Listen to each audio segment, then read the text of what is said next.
Recording is rolling. Welcome to Friday. So we're going to continue this midterm review.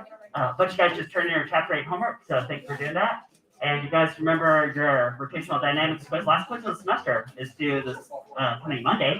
A lot of you guys have already turned that in too. So that's a lot. So, guys remember you got these packets on your desk. Now, I only have enough printing budget for a class copy, so please do leave those there. But if you want access to these, I did go to you first day school in August, and also these are on Google Classroom. So to continue on this midterm review, you guys remember this midterm is open notes, so if you're taking notes, then that will most certainly help you out. Alright, so yesterday I know I got somewhere around here. Since I'm doing recording, probably play kind of safe. 23? Oh, actually, that's perfect because that's where okay, let's do that. So back up a little bit. Equilibrium occurs when, now this one was, let's see, all the forces on the object balanced, true. Sum of plus x and negative x forces balanced, true. The net force is 0, true. The sum of the upward forces equals sum of downward forces, true. Those are all true statements. And then recently, just in the last 2 weeks, we added one more condition, which is that the sum of the what also equals 0. Torque. Yeah, torque. Okay. Should mention that with this next question too. This next question is really good. Girl whose weight is 500 newtons hangs from the middle of a bar. 2 vertical strands. What's the tension in each strand? Okay. So up here. Let's say the bar itself has negligible mass. Okay. There's a friend here hanging from the middle. Okay. She has a weight of 500 newtons. She's hanging right at the middle. You guys would say the tension in each rope is how much? 250 newtons each. 250 newtons, 250 newtons. Okay. Oh, if this is an AP question, make sure that you connect these forces to the bar, make them approximately proportional to that whole thing. Okay. Now, if you want to know, say, what if she's 3/4 over to the right? What if she's right here instead? You know that these forces, these tensions have to add up to 500, right? Because of this condition here, the sum of the forces in the y direction would be 0 newtons. Well, in any direction. In this case, they're all vertical. That's why it's just substitute. Okay. So, again, what if she's saying like 3/4 over to the right? To solve for exactly how much each one is, we were using this method just in the last few weeks. The sum of the torque is also 0. This would be Newton meters. Okay. There was a shortcut at the end of this, though, which is that if she's 3/4 the way over, you guys remember the one that she's closer to also carries 3/4 of her weight? Okay. So what is 3/4 of 500? It ends up being 375. So this one would be 375, and this one would be 125. So 375, 125 if she's hanging 3/4 over to the right. Okay. But you can prove that using this. You know, take a pivot point, sum of the torque. Okay. Here's the torque point of view. From this point of view right here, it's got this torque clockwise, this torque counterclockwise. They balance out. Right. Friction is a force that always acts the opposite to an object's motion, especially if we're talking about kinetic friction, right? Which is like the sliding friction. It's just opposite of the direction of motion between two surfaces.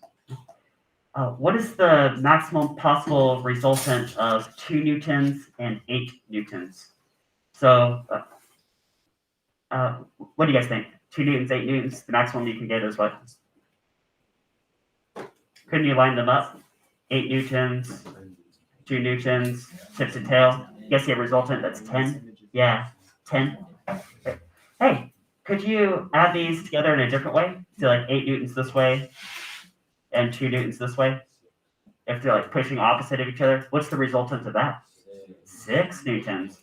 Could you even go 8 newtons, 2 newtons, and then get a resultant that's off on some angle? Okay. And could you solve for the magnitude using what theorem? Pythagorean, right? Pythagorean, if it's a right angles. A 100 Newton lantern is suspended by a pair of ropes 120 degrees between them, each 60 degrees from the vertical. What's the tension in each rope? Okay. Now, this is, I draw this out because the way this particular question asks, kind of like the girl hanging from the bar, it's has an answer that you can see sort of at a glance, but I want to go into a bit more detail with you guys with this too. So we've got this lantern. Maybe it's got this rope here. Here's this lantern. It's all shining and held up by a pair of ropes. I'm drawing these as vectors, like force vectors. Now, from the point of view of this, where all the ropes are tied together, okay, there's, let's see, 3 forces, one down, one up to the left, one up to the right. Okay. They told you the lantern was 100 newtons. It's got 100 newtons of weight, okay, pulling straight down. Okay. Now, if this angle right here is 120 degrees, then isn't this also 120 degrees, 120 degrees? So 120 degrees, 120 degrees. And then just based on that geometry, since it's all equal like that, what does each one of these tensions have to be? You see, it has to be 100, 100, 100, 100, pull it 120 degrees from each other, all balances out. Okay. Now, what if you change the angles though? What's a more general principle to solve this? Well, here's where you have to go into component vectors and geometry and analysis. Right? So do you guys see I just added those dashed lines there? Hey, those are Cartesian axes, right? Like x-axis, y-axis. Okay? Now, of course, they don't really exist in real life. They're just imagine that they're there, but they're going to help you make that synthesis. So what angle is this right here? If this whole thing is 120, then half of that is 60. Okay? And this would also be 60 degrees. Okay? And suppose you didn't know what either of these tensions was. Maybe just for simplification, you can say, well, it is symmetrical, so they'd have to be the same value, and kind of cut to that part. Wouldn't you break each of these into components and say, well, it's kind of pulling up each one of these and kind of pull into the left on the left side and kind of pull into the right on the right side? So I just split these into components up to the left, up to the right. You guys see that? You guys see? Hey, you guys see a couple of right triangles up here? Right? It's getting the geometry from this. Okay. Does this component to the left and this component to the right have to cancel out? Yep. Because of this condition, some of the forces in the x direction is 0 newtons. Okay. But you know what else? Do you guys see these two upper components? Up, up. Does that have to balance out with the 100 newtons straight down? Yep. Because the sum of the forces in the y direction equals 0 newtons. Okay. So here's your framework for solving this. Okay. The forces in each direction along each axis have to sum to 0. Okay. That's your framework. Okay. Now, also incorporating the symmetry in this problem, right? Because you could split this vertically and everything to the left is a mirror version of what's on the right. Okay. Could you guys say that these two components are equal to each other? Right? Yeah, that's not universally true if these angles were different, but it is true for this particular problem. So I'm going to allow that simplification. So wouldn't this have to be 50 newtons up here and 50 newtons up here to balance out with these 100 newtons straight down? Right? Okay, so we know something about the components of these tensions. That's getting us a step closer to the question of what are the actual tension values. Hey, do you guys see that this is a special right triangle? This is a what triangle? 30, 60, 90. It is 30, 60, 90. This angle right here, 30 degrees. Same story on the left side. 30 degree angle. Right, we've got a 30, 60, 90 triangle. Okay. Now, playing off this, let's say we play off the 60 degrees because that's closer to what they gave us. Okay. If you know one of the legs of the triangle, you know 60 degrees, and you're trying to figure out the hypotenuse of this triangle geometrically. Okay. Do these two sides of the triangle have a sine or a cosine relationship with the 60 degrees? Cosine. Has to be cosine. If you want to play off the 30 degrees, that'd be a sine relationship, but off 60 degrees, that's a cosine relationship. Let's do that one. Would you guys say that cosine of 60 degrees is equal to the ratio of adjacent over hypotenuse, right? Adjacent over hypotenuse, right? And the hypotenuse is what we're solving for. We know everything else. So do a little double switch here, cross multiply of t, divide down cosine of 60 degrees. Tension happens to be 50 Newton component divided by cosine of 60 degrees. I bet there are a couple of guys, at least, who have memorized what is cosine of 60 degrees. What is that?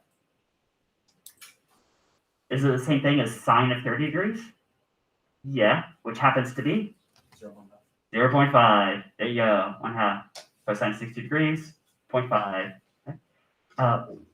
Anything divided by half is the same thing as multiplying by 2. Tension is 100 newtons, which, again, you guys could have seen from a glance just from the symmetry of the problem they gave you, but there's a more methodical type approach. One of your textbook problems with this involved, where like these two supporting strands were at different angles, and then had to dig more into that. But if it's symmetrical like that, you can do exactly what I just did with you guys.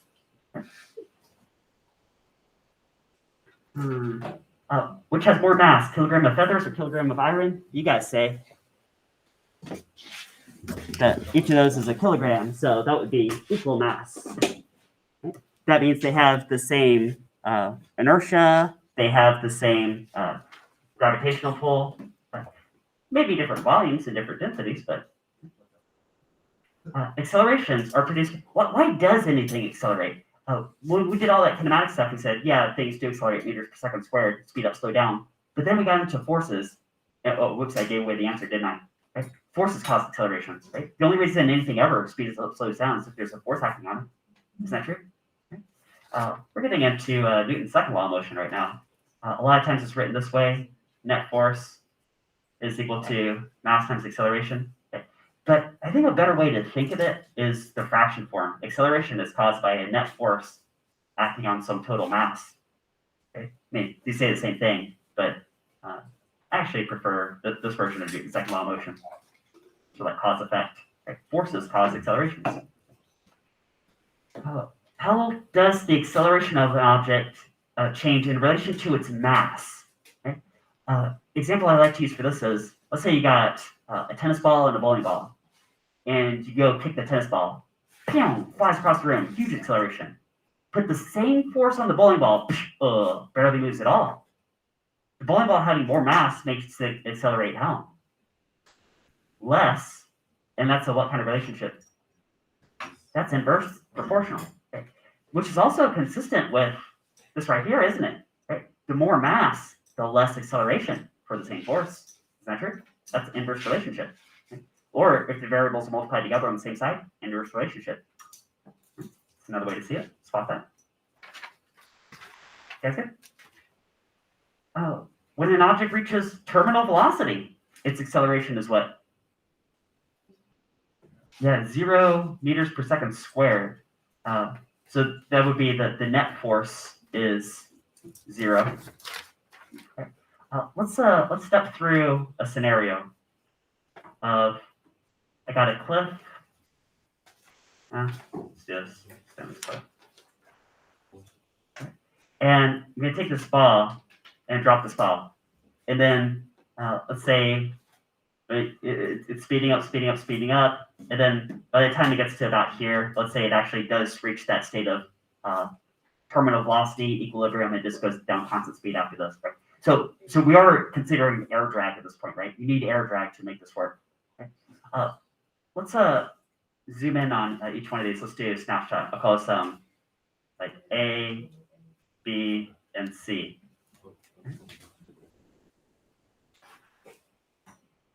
Let's look at picture A, picture B, and picture C blown up. Okay? So here's the ball picture A, here's the ball picture C, or sorry, B, here's the ball picture C. Forgot my alphabet. Let's do free body diagram on each one of these. Here, I'll give you guys, let's say the mass of the ball is 2 kilograms. Okay? So mass is 2 kilograms. Okay? What is the can you guys draw a free body diagram at snapshot A just when you release it? Does it have a weight that's equal to how many newtons of force? About, 20 newtons. I see 20 newtons of weight. right? Has 2 kilograms and a gravity field of 10 meters per second squared, 20 newtons weight. Right? Is that also true for B and C? Does it have the same weight? Sure does.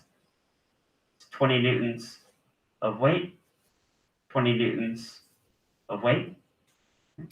Remember, for your free body diagrams for AP especially, you got to draw the center mass dot and draw the force vectors extending from that, going outward.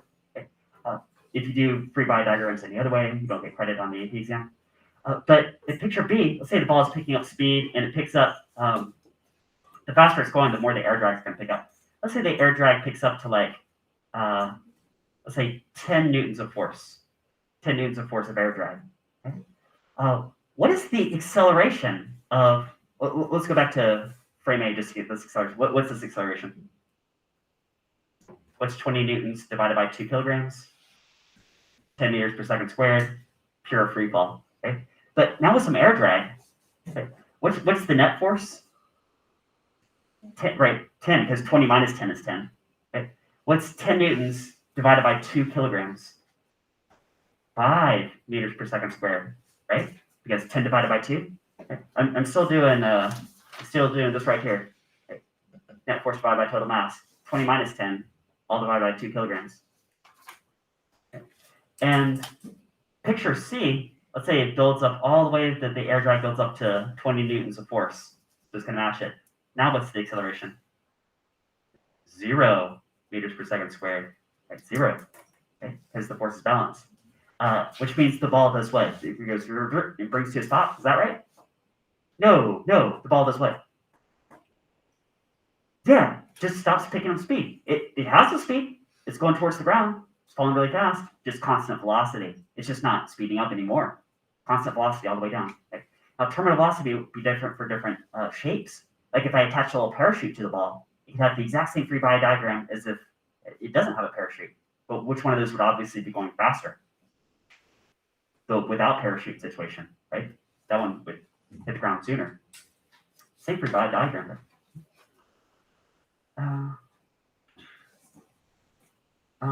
A book weighs 4 newtons. When held at rest in your hands, what's the net force on the book? At 0. Sketch this out real fast. Book, center mass, 4 newtons of weight, 4 newtons of force from your hand. Okay, 0 net force. Girl pulls on a 10 kilogram wagon with a force of 20 newtons. What's the wagon's acceleration? So, got wagon. Okay. Full free body diagram on this wagon.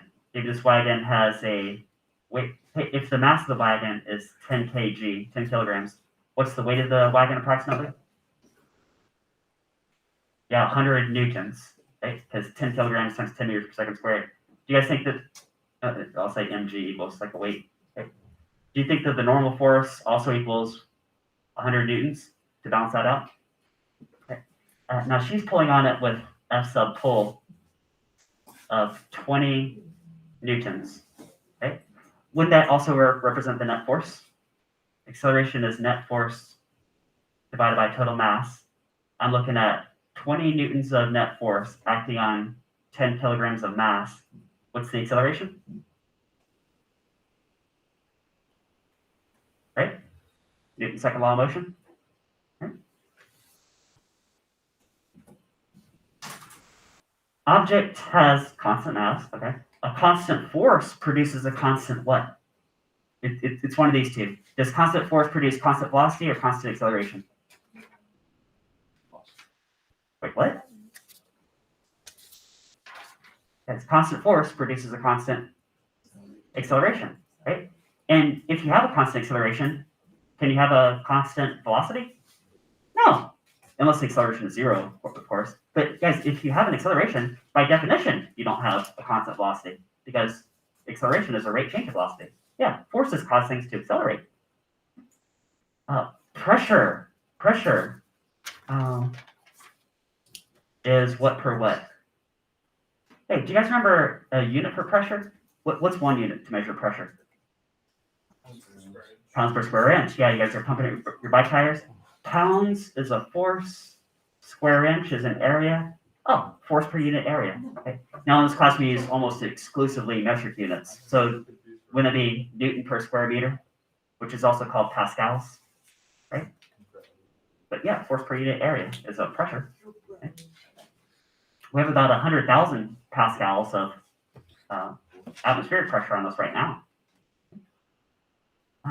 If the force acting on a cart doubles, what happens to the acceleration? So acceleration is net force acting on total mass. If you double the force, the acceleration also doubles, right? Factor two, right?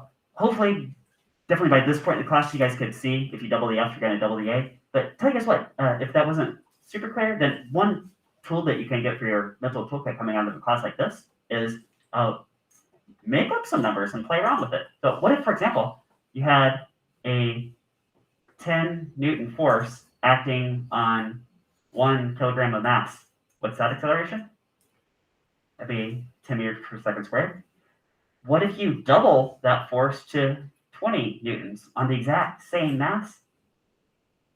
You guys see it's going to be 20 meters per second squared? So by doubling the force for the same mass, you get double the acceleration. I'm sure most of you guys probably saw that anyway, but if not, yeah, just make up some numbers, play around with it. So if I change this variable, how does that affect that variable? That happens to have to be a linear relationship, direct relationship. Suppose a cart's being moved by force. If suddenly a load is dumped in the cart so that the cart's mass doubles, what happens to the acceleration? What do you guys think? If you make something more massive, is it going to accelerate more or less? Probably less, right? So let's see, acceleration is net force acting on total mass. If you double the mass, not only would the acceleration be less, it'd be specifically what ratio? Half. Yeah, half. If you double m, you get half the acceleration. Okay? That's an inverse relationship. Okay? Yeah. Let's go back to putting 10 newtons on 1 kilogram. That was 10 meters per second squared, just like the last example. But this time, instead of doubling the force, let's say you got the shopping cart, you're like throwing some groceries in it. You're pushing with the same force, 10 newtons, but now the mass is up to like 2 kilograms. Do you guys see the acceleration is now only going to be 5 meters per second squared, which is half of what it was before. Okay? Play around with variables, and if you didn't see before, then it would definitely stand out by now. Oh, okay, I see. Double this becomes half.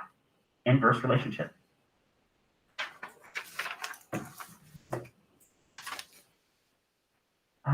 A 20 Newton object faces 4 newtons of air resistance. We just did this one a few minutes ago. I don't know exactly these numbers. Let's say we got a ball of 2 kilograms, which would give it a weight of 20 newtons. That's its weight, right? mg equals 20 newtons. And I've got 4 newtons of air resistance. So force drag is 4 newtons. Okay. Acceleration is net force acting on some total mass. Okay. So what's the net force on this thing? 16. Even before I run the numbers, do it. What's the maximum acceleration of the ball? 10 meters per second squared, because that would be pure free fall. And the smallest acceleration would be 0. That'd be terminal velocity. Doesn't this have to be somewhere between those two scenarios? Like those two boundary conditions? Okay. All right, now let's run the numbers. I've got a 16 Newton net force acting on 2 kilograms of mass. That would be 8 meters per second squared. Okay. That is between 0 and 10 meters per second squared, between terminal velocity and pure free fall. Okay. It's closer to the free fall end because this is a relatively small drag force compared to the weight. Right? That makes sense, right? A high school student hits a nail with a hammer. During the collision, there's a force. Is there a force on the nail? Yeah, obviously. Is there force back on the hammer? Yeah, but which force is bigger? The same! Yeah, still can't trick you guys. For every force, there's an equal and opposite reactive force. This is a Newton's third law question, isn't it? Okay. Between any two interacting objects, the forces have to be equal and opposite. It's just a law of the universe. Okay. As a ball falls, the action force is Earth's pull, or, Earth's mass acting on the ball, right? It's called gravitational mass. Okay? What is the reaction force? See, the Earth pulls the ball down. I'll draw this out. Here's the Earth. Here's the ball. Uh, the ball is being pulled with some weight that I pretty much always label mg. You need either do that or F sub g. Here's the center mass of the Earth. If the Earth is pulling down on that ball, what's the reaction force? Is it the ball pulling up on the Earth? Okay. Is it with the same force? Is it also mg, just like that? It would be, and this mass would refer to the baseball mass, right? In the baseball acceleration. Okay. I'm just talking about magnitude. For example, if this is like 10 newtons, this would also be 10 newtons. Okay? Yeah, action and reaction. Hang on a minute. If they've got the same force acting on them, that ball is accelerating at pure free fall. Right? The Earth barely moves at all. Why? Because the Earth has so much more mass. Or, it's going to ask you, so much more mass, right? So much more inertia. Okay? So much more inertia, hardly any acceleration. An unfortunate bug. Ooh, I like this pair of questions. There's a pair of questions right here. Unfortunate bug splatters against the windshield of a moving car. Compared to the force of the car on the bug, the force of the bug on the car is what? Same force? Same force. Equal and opposite. Force interaction between two objects. Next question. Unfortunate bug splatters against the windshield of a moving car. Compared to the, now they're using the word deceleration here. Deceleration of the car, the deceleration of the bug. You could say the magnitude of acceleration, the magnitude of the rate change of motion. Compared to the change of motion of the car, the change of the motion of the bug is much, much, much what? Larger, much larger. The bug undergoes a huge change in motion. Okay? That car barely changes its motion at all. The car barely notices. I mean, equal force, but that hardly changes its motion. Now, maybe if that bug ran to that car ran to like a million bugs, like it could significantly slow down. But if it's one bug, its motion barely changes. Large truck and you know what? Actually, this next question is a momentum question.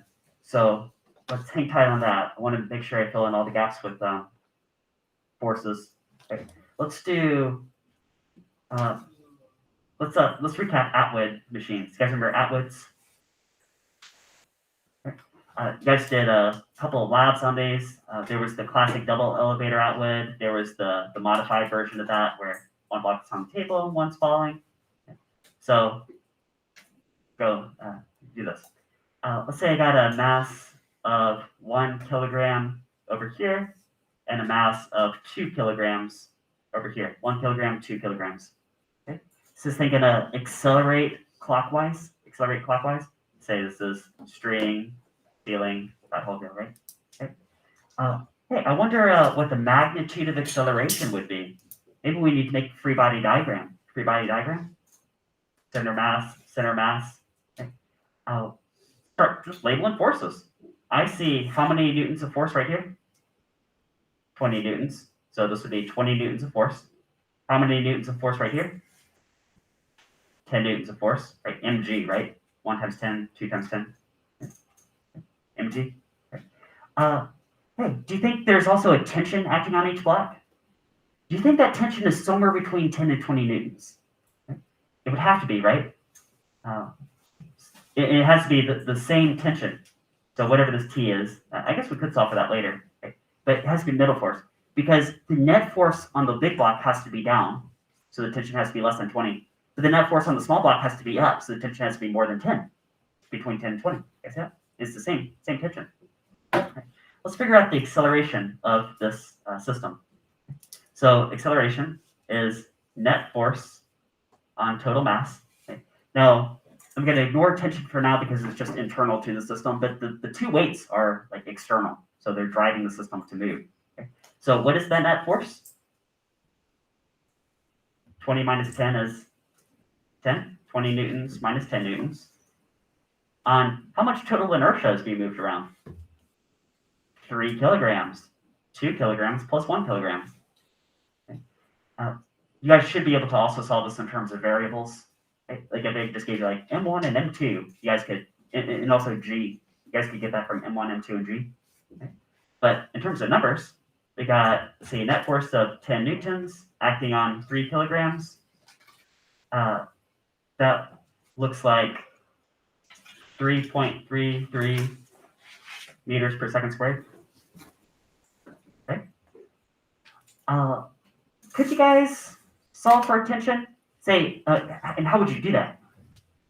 What you would do is you would hone in on one of those free-body diagrams. You could pick either one and say that the net force on it is the difference between the weight and the tension. Now, you wouldn't know tension at this point, but you could say that net force acting on this single mass does have to result in this acceleration, right? You guys remember how to solve for tension?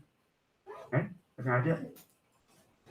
Okay, and there's one more problem. Yeah, I think you can just fit this in. Do you guys remember incline problems? Let's take a look at an incline. So block, incline, some angle theta. Let's do free-body diagram. We've got total of 1. Okay. Do you guys think that this block has a weight pulling down? Do you guys think that there's a normal force holding this way? F sub n? Okay. Yeah, there have to be at least those two forces. But let me throw in one more part of the scenario. Let's say the block slides at constant speed down the incline. Okay. What is the coefficient of kinetic friction in order to make that happen? Okay. So I do need one more force on this block. If it's sliding down this way, then doesn't friction have to oppose that and go back this way? Force friction. Okay. That would be the free body diagram. If you have to draw one of those for AP, you have to do that. Okay. Do you guys remember, anytime you see an incline problem like this, you want to introduce a Cartesian system that runs parallel and perpendicular to that surface? You guys remember that? And two of those forces are already aligned to that system, but not the weight. So we got to split that weight into components. That weight is partly pushing the block into the incline and partly pulling that block along the incline. You guys remember that too? Those two components. And notice that I dashed them. Okay. And made a right triangle. And this other one, you guys see how I made this component parallel to the surface? See how I'm holding my ruler parallel to the surface? Parallel? You guys remember that? Okay. Guys, this angle, is that also this angle? Okay. I did run out of time with this. Well, okay. When I see you guys on Monday, we'll finish this one, and then we'll continue on this review. All right, you guys have a good weekend.